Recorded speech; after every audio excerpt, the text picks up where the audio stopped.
Here's a puzzle. For years now, crime rates in most Western countries have been falling pretty steadily. But in Turkey, it's the complete opposite. Crime has been absolutely skyrocketing. So what on earth is going on? In this explainer, we're going to unpack a really fascinating academic paper that uses one powerful theory to solve this very puzzle. So here's our game plan. We'll start by looking at the crime data that makes this whole thing such a mystery.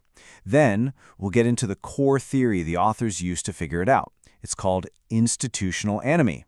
After that, we'll dig into the massive economic shift in Turkey that kind of set the stage for all of this, see how that caused a social breakdown, and finally, we'll connect all the dots to understand the real cost of creating what's called a market society. All right, so let's get right into the numbers.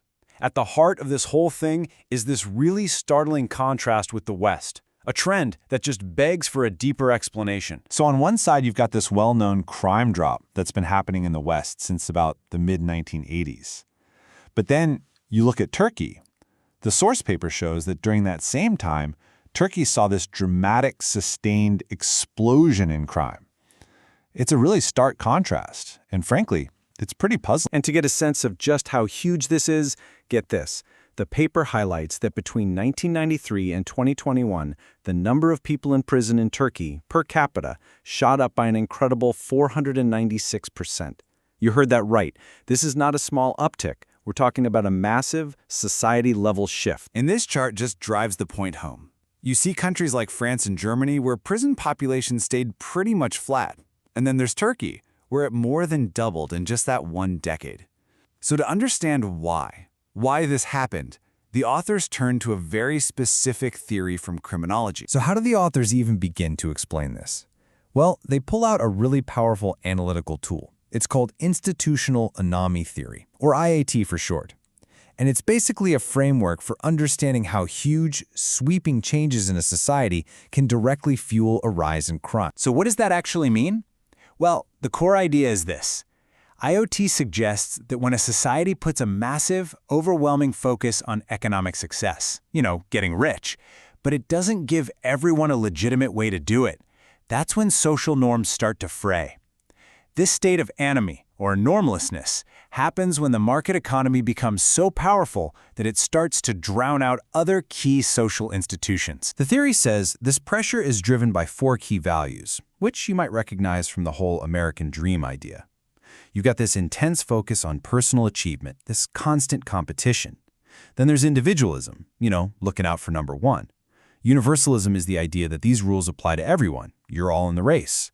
And finally, what the theory calls monetary fetishism, where money isn't just a tool, it becomes the one and only scorecard for success. So picture this. In a healthy, balanced society, you have these major pillars: the economy, the government, the family, and the education system, all kind of working together, in check. The non-economic parts, like family and education, act as a crucial buffer. They pump the brakes on pure market forces and reinforce social norms and values. But what happens in a market society is that this balance gets thrown way off. The economy just takes over. Its logic starts to seep into everything, and it devalues the roles of the other institutions. The family, schools, even the government start getting judged by how much economic value they produce. And when that happens, they lose their power to provide social control and moral guidance. According to the theory, this is the fertile ground where crime really starts to grow. Okay, so how does this theory connect to what actually happened in Turkey? Well, the authors argue that you have to look back at a huge transformation that kicked off in the 1980s. And this was a change that was anything but natural or gradual. The paper uses a specific term for this, and it's a bit of a mouthful, but it's really important: enforced disembeddedness. All that really means is that Turkey's move to a free market system didn't just happen. It was forced on the country from the top down, using authoritarian power and a military coup to crush any and all opposition. You can see it unfold across this timeline. It starts in 1980 with a new economic program designed to create a free market model. That very same year, a military coup happens, which provides the muscle to push these changes through and suppress any dissent. And then, in 2002, the pro-market AKP comes to power, And according to the paper, they basically solidified and completed this whole project. And if you need one single quote to sum up this entire shift in thinking, this is it. This line from President Erdogan about governing the state like a joint stock company just perfectly captures how that market-driven logic came to dominate even the political sphere itself. All right, so now we get to the real heart of the argument. How this forced economic shift led to what the authors call an institutional breakdown, which directly connects the theory to that surge in crime we saw. Let's break down each institution one by one. So let's start with the government, or what the theory calls the polity. The authors argue that as the very nature of the state changed, its ability to actually provide for the collective good was seriously weakened. The authors claim that, especially after 2011, the political system took a sharp turn towards authoritarianism. Power became heavily centralized in the presidency. Things like protesting, dissent, and political opposition were increasingly treated as crimes. And this, they argue, went hand in hand with a huge increase in state surveillance and, as we already saw, that massive growth in the prison population. Okay, next up, the family. According to the paper, even this fundamental institution was basically re-engineered to serve the new economic reality. And here's where things get really interesting. Almost paradoxical. The government put a lot of emphasis on traditional family values, right? But the authors argue this had a clear economic purpose. As the state cut back on social safety nets, the family was reimagined as the new provider of welfare, pensions, and elder care. But, and this is the catch, at the exact same time, the new economic policies were chipping away at the very traditional community and support networks that families relied on to provide that care in the first place. And that brings us to the third and final institution in this breakdown, education.